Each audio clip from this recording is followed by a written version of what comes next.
우리 주제표 우리 감사 캠핑 같이 하겠습니다.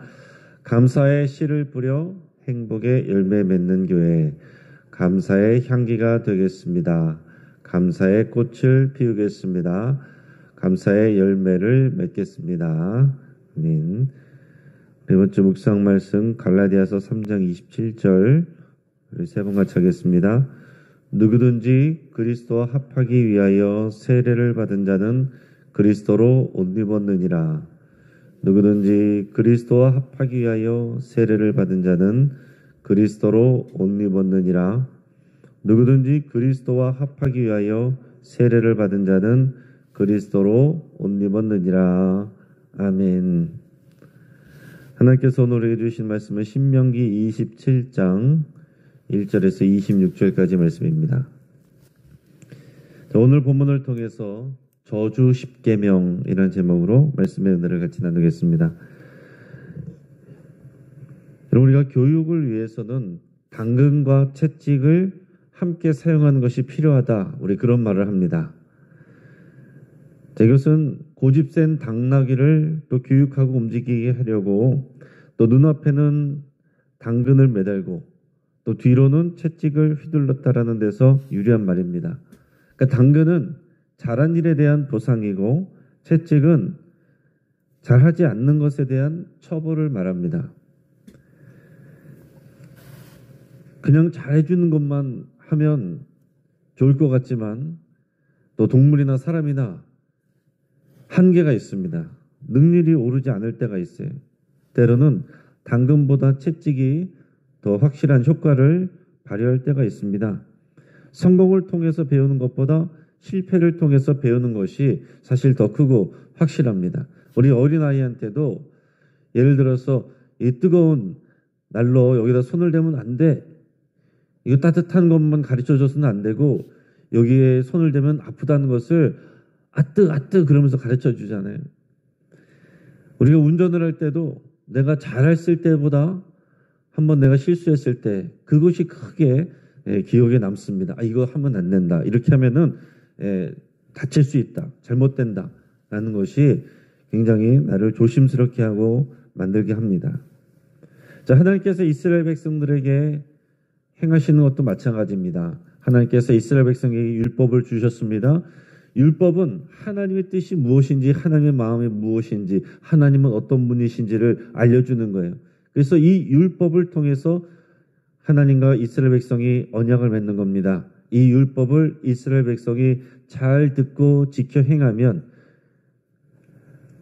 그들은 하나님의 소유가 되고 또 제사장 나라가 됩니다. 하나님은 그들에게 복을 주시고 그들에게 또 그들의 보호자가 되어 주십니다. 이게 하나님이 또 이스라엘 백성과 또 하나님의 백성과 맺은 언약입니다. 구약 백성들은 이 율법을 지킴으로 인해서 하나님과 언약 백성이 되는 것이고 우리 신약에 있는 우리 그리스도인들은 예수 그리스도를 믿음으로 그리스도의 피로 하나님과 우리가 그 언약 관계가 되는 겁니다. 자, 하나님께서 율법을 주시고 나서 이 율법을 지키게 하시는데 이 율법을 잘 지키면 하나님께서 복을 주시는 것이고 잘 지키지 않으면 저주가 따르는 것입니다. 하나님께서 복을 주시겠다는 이 당근만 주시는 게 아니라 저주를 받게 하겠다는 채찍도 주십니다. 오늘 본문에서는 이 저주를 다루고 있어요.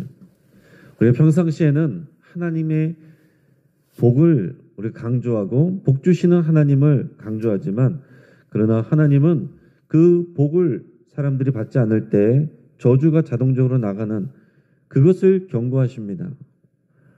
우리가 좋아하는 복에 대해서만 우리가 보면 안 돼요.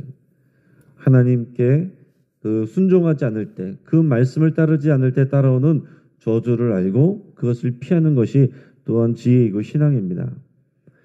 오늘 신명기 26장까지 앞의 내용들은 또 모세의 율법 선포가 이루어졌습니다. 그리고 26장까지 그것을 마쳤습니다. 그리고 오늘 27장 본문에 와서는 이제 모세와 이스라엘 장로들이 백성에게 나와서 이 율법을 지키라는 것을 명령합니다.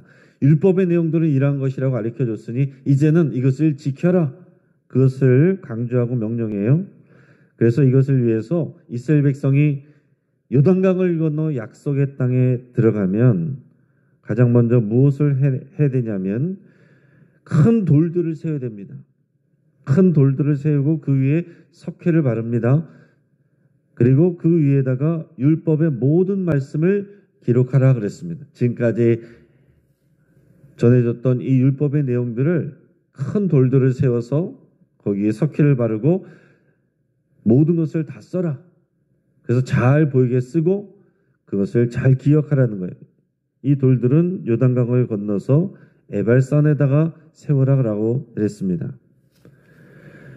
그리고 나서 여호와 하나님을 위해 이스라엘 백성은 먼저 제단을 쌓아서 화목과 번제와 화목제를 하나님께 드려서 예배를 해야 됩니다. 그때 제단을 쌓을 때는 뭐라고 말하냐면은 쇠 연장을 대지 않고 다듬지 않은 돌로 쌓으라 이렇게 말하고 있습니다. 그러니까 인위적인 것이 들어가지 않고 전적으로 하나님의 명령에 순종하겠다는 그런 의미가 들어있는 거죠. 자, 모세는 요단강을 건너가면 세겜이라는 곳을 중심으로 북쪽에는 에발산 그리고 남쪽에는 그리심산에 또 지파들이 나눠 서게 합니다. 그리고 에발산에서는 율법을 지키지 않을 때 받을 저주가 선포되고 그리심산에서는 율법을 지킬 때 받게 되는 복이 선포가 돼요. 그래서 에발산을 저주산, 오른쪽에 그리심산을 또 축복산 이렇게 얘기를 합니다. 그러나 여러분 우리가 복이 좋다고 그리심산만 좋아하면 안 되는 거예요. 오늘 성경이 말하는 것은 에발산의 저주 선포도 동일하게 듣는 것이 중요하다는 거예요. 이 에발산과 그리심산은 크기도 비슷하고 마주보고 있어서 쌍둥이 산처럼 이렇게 생겼습니다. 그래서 세겜을 가운데로 왼쪽에는 그러니까 북쪽에는 에발산, 오른쪽에는 그리심산, 축복산 이렇게 해서 지파들이 나눠 서게 하고서는 저주와 축복을 선포하게 하는데 오늘 본문에서는 저주에 대한 내용이 먼저 나옵니다. 그리고 저주 10계명이 나와요. 16절에서 25절까지 말씀이 저주 10계명입니다. 자, 어떻게 하면은 10계명은 어떻게 하라라는 계명이었다면 이 저주 10계명은 뭐뭐뭐 하지 마라. 그렇게 하면 저주를 받을 것이다. 이런 내용이에요. 우리 16절에서 25절까지 말씀을 같이 한번 읽어보겠습니다. 그의 부모를 경홀히 여기는 자는 저주를 받을 것이라 할 것이요 모든 백성은 아멘 할지니라. 그의 이웃의 경계표를 옮기는 자는 저주를 받을 것이라 할 것이요 모든 백성은 아멘 할지니라. 맹인에게 길을 잃게 하는 자는 저주를 받을 것이라 할 것이요 모든 백성은 아멘 할지니라. 객이나 고아나 과부의 송사를 억울하게 하는 자는 저주를 받을 것이라 할 것이요 모든 백성은 아멘 할지니라. 그의 아버지의 아내와 동침하는 자는 그의 아버지의 하체를 드러냈으니 저주를 받을 것이라 할 것이요 모든 백성은 아멘 할지니라. 짐승과 규합하는 모든 자는 저주를 받을 것이라 할 것이요 모든 백성은 아멘 할지니라. 그의 자매 곧 그의 아버지의 딸이나 어머니의 딸과 동침하는 자는 저주를 받을 것이라 할 것이요 모든 백성은 아멘 할지니라.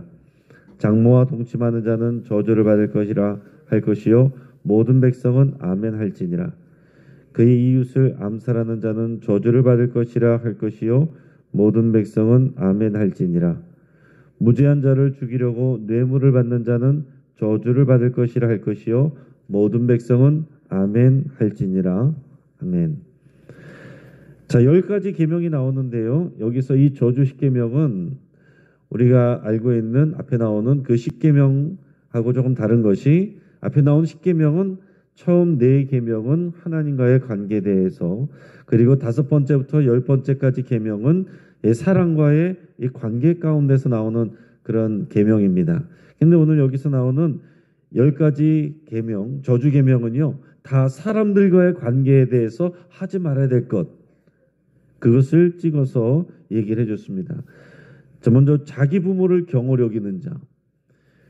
일반 10계명에서도 네 부모를 공경하라가 제일 처음에 나왔습니다. 저주 10계명에서도 부모를 경홀히 여기는 자가 저주를 받는다. 이게 제일 먼저 나옵니다. 그의 이웃의 경계표를 옮기는 자. 그게 무슨 얘기예요? 이것은 내 이익을 위해서 경계표를 몰래 나한테 유리하게 더 넓게 옮겨놓는 겁니다. 탐욕이고 거짓이죠. 또 맹인에게 길을 잃게 하는 자. 돌보아줘야 될 이 사회적 약자들에게서 돌보지 않고 내버려두는 것. 이런 것이 저주받을 일이다라는 얘기입니다. 네 번째도 마찬가지예요. 객이나 고아와 과부의 송사를 억울하게 하는 자. 이 공정이고 공의입니다. 특히 사회적 약자들에게 동일하게 공평하게 해야 되는데 그들의 송사를 억울하게 하는 자. 있는 사람들의 편을 들어주는 거. 그들에게 유리하게 하는 거. 이게 공의롭지 못한 것입니다. 그게 불의예요. 그것에 대해서 저주가 임한다라고 그랬습니다. 그리고 이어지는 네 계명은요. 성적인 것입니다. 성적인 거룩함을 지키지 못할 때 그럴 때 저주가 임한다고 했는데 아버지의 아내와 동침하는 자, 짐승과 교합하는 자, 자신의 자매 곧 아버지의 딸이나 어머니의 딸과 동침하는 자, 장모와 동침하는 자. 상식적인 일이죠. 그러나 이런 일들이 있을 수 있고 그런 일이 있을 때는 그것은 하나님의 저주가 임한다. 그것을 각인시켰습니다. 그리고 이웃을 암살하는 자. 자, 이웃을 미워하고 싸우고 다퉈서 이웃을 죽이는 데까지 나가는 자는 저주를 받는다라고 그랬습니다. 무죄한 자를 죽이려고 뇌물을 받는 자. 그러니까 뇌물을 받아서 공의를 깨뜨리는 일은 저주를 받는다라고 그랬습니다. 그래서 여기까지 이렇게 인간과의 관계에 대한 10가지 내용이 저주 10계명이에요. 그리고 여기에 2계명이 붙어서 저주 12계명이라고도 불립니다. 자, 그 앞에 10계명 앞에 나오는 말씀 15절 말씀을 같이 읽어보겠습니다. 장색의 손으로 조각하였거나 부어 만든 우상을 여호와께 가증하니 그것을 만들어 은밀히 세우는 자는 저주를 받을 것이라 할 것이요 모든 백성은 응답하여 말하되 아멘 할지니라. 아멘. 자, 10계명이 2계명과 같은 내용이죠. 자기를 위하여 우상을 만들지 말라 그랬습니다. 그러니까 우상 숭배하지 말라는 내용을 여기 하나에 다 담았습니다. 그러니까 우상 숭배하지 말고 자기를 위하여 이렇게 새긴 우상, 만든 우상, 부어 만든 우상, 조각한 우상 다 만들지 말라. 오직 여호와 하나님만을 섬겨라 라는 내용이 이 계명 안에 다 들어있습니다. 그리고 마지막 26절입니다. 26절 읽어보겠습니다. 이 율법의 말씀을 실행하지 아니하는 자는 저주를 받을 것이라 할 것이요 모든 백성은 아멘 할지니라. 아멘. 자, 이 내용은 이제 종합적인 내용인 거죠. 이 모든 내용을 지키지 않는 자는 순종하지 않고 실행하지 않는 자는 저주를 받는다라고 그랬습니다. 여러분, 하나님의 말씀을 순종하는 것은 당연히 복을 받는 일입니다. 그게 하나님의 약속이에요. 근데 그것만 얘기하면 배가 부르면 안 합니다. 뭐 안 해도 괜찮아. 나는 충분해. 그러면 하나님 앞에서 교만해지고 나태해지고 넘어지게 되는 것입니다. 반드시 순종하지 않는 자에게는 저주가 임한다는 것을 함께 들어야 됩니다. 그러니까 예수님을 믿는 것도 마찬가지예요. 여러분 예수님 믿으세요. 예수 믿으면 복 받습니다. 온전한 복음이 아닙니다. 예수님은 뭐라고 그랬습니까? 회개하고 복음을 믿으라 그랬습니다. 왜 회개해야 됩니까? 우리들의 죄에 대해서 하나님의 무서운 심판과 진노가 임한다는 거예요. 그러므로 너희는 하나님의 나라가 가까이 왔으니 즉 하나님의 심판이 가까이 왔으니 회개하라. 그리고 복음을 믿으라입니다. 근데 이것은 사람들이 듣기 불편하다고 똑 띄어서 예수님 믿으세요. 그럼 우리의 모든 문제가 해결되고 복 받습니다. 구원 받습니다. 구원 받는다는데 복 받는다는데 만사형통하다는데 예수님 믿지 뭐. 온전한 믿음이 아니란 얘기예요. 회개가 동반되지 않는 믿음은 진짜 믿음이 아닙니다. 마찬가지로 하나님의 율법을 받을 때에도 율법을 지키면 복 받습니다. 그게 전부가 아니에요. 지키지 않으면 저주가 따라옵니다. 왜 그래야 됩니까? 언약 관계이니까. 이게 언약입니다. 그 언약을 지키면 하나님이 당연히 복을 주시는 것이고 언약을 지키지 않으면 거기에 따르는 진노가 임하는 것입니다. 그럼 언약을 안 맺으면 어때요? 그럼 구원도 없는 것이고 복도 없는 것입니다. 자, 이제 말씀을 정리합니다. 율법은 하나님의 명령이자 하나님의 마음과 뜻입니다. 하나님의 백성은 율법을 잘 듣고 잘 기록하고 잘 순종해야 됩니다. 그럴 때 하나님은 하나님의 백성들에게 약속한 복을 주시는 것입니다. 자, 하나님의 마음으로 이웃을 대하는 것이 약속된 복을 받는 비결이에요. 오늘 저주의 십계명을 잘 기억하시고 이것은 10가지가 다 이웃과의 관계 가운데 사랑과의 관계 가운데서 오는 것입니다. 신앙생활은 하나님과의 관계만 신앙생활이 아니에요. 오히려 더 많은 경우가 우리 삶 속에서 사람들을 대할 때의 그 삶의 태도가 우리가 하나님께 대한 믿음입니다. 사람들을 어떻게 대하느냐 그것이 우리가 언약을 행하는 내용이고 그것이 복을 받는 또는 그렇게 하지 않을 때 저주가 오는 그런 믿음의 내용이다라는 얘기입니다. 부모를 잘 섬겨야 되고 어른들을 섬겨야 되고 사회적 약자들을 배려하고 돌봐야 되고 공정한 재판을 해야 되고 성적으로 거룩함을 지켜야 되고 그럴 때 복을 받습니다. 그렇지 않은 경우에는 하나님의 저주가 임합니다. 자, 저주를 선포하게 하시는 이유는 뭐예요? 하나님의 마음은 저주를 주려고 하시는 게 아니죠. 저주를 받지 않도록 율법을 잘 지키게 하게 하시기 위함입니다. 그래서 하나님이 약속한 복을 주시고자 하는 것이 하나님의 마음이에요. 우리가 부모로서 자녀들에게 칼 만지면 안 된다. 뜨거운 거 만지면 안 된다. 위험한 데로 가면 안 된다. 혼내려고 그러는 겁니까? 잘 되게 하려고 그러는 거죠. 보호하려고 그러는 거죠. 생명 주고 잘 되게 하려는 거 아닙니까? 이 저주 십계명을 주신 것도 하나님께서는 저주받지 않고 하나님의 말씀의 길로만 가서 하나님의 백성이 순결하고 거룩한 백성 되어 하나님의 제사장 나라가 되고 하나님의 사명자가 되고 하나님이 주시는 복을 누리게 하는 것이 하나님의 뜻입니다. 오늘 저와 여러분들에게도 마찬가지. 저와 여러분들은 예수 그리스도의 피로 이 새 언약 관계에 들어와 있는 사람입니다. 잘하면 좋고 아니면 말고가 아니에요. 잘하면 하나님의 당연한 복을 받는 것이고 잘하지 않으면 하나님의 심판과 저주와 진노가 있습니다. 오늘 이것을 균형 있게 잘 배우고 또 기억하고 또 순종하는 저 여러분 되기를 주의 이름으로 축복합니다. 같이 한번 기도하겠습니다. 오늘 말씀을 붙잡고 함께 기도합니다. 하나님의 말씀을 우리가 잘 듣고 마음에 기록하여 순종하기로 결단할 수 있기를 바랍니다. 구약의 이스라엘 백성들은 돌에다 새겼지만 그러고서도 불순종했습니다. 우리 마음에 새기게 됩니다. 사람들을 대하는 태도가 우리의 믿음입니다. 겸손과 온유와 자비와 공의로 사람들을 대하기로 여러분 결단할 수 있기를 바랍니다. 내 성격대로 내 성질대로 내 자존심대로 대하는 게 아닙니다. 우리는 그리스도의 옷을 입고 그리스도처럼 대하는 것입니다. 그래서 여러분 결단하시길 바라고 부모와 어르신을 공경하고 하나님 앞에서 성결하기로 여러분 결단할 수 있길 바랍니다.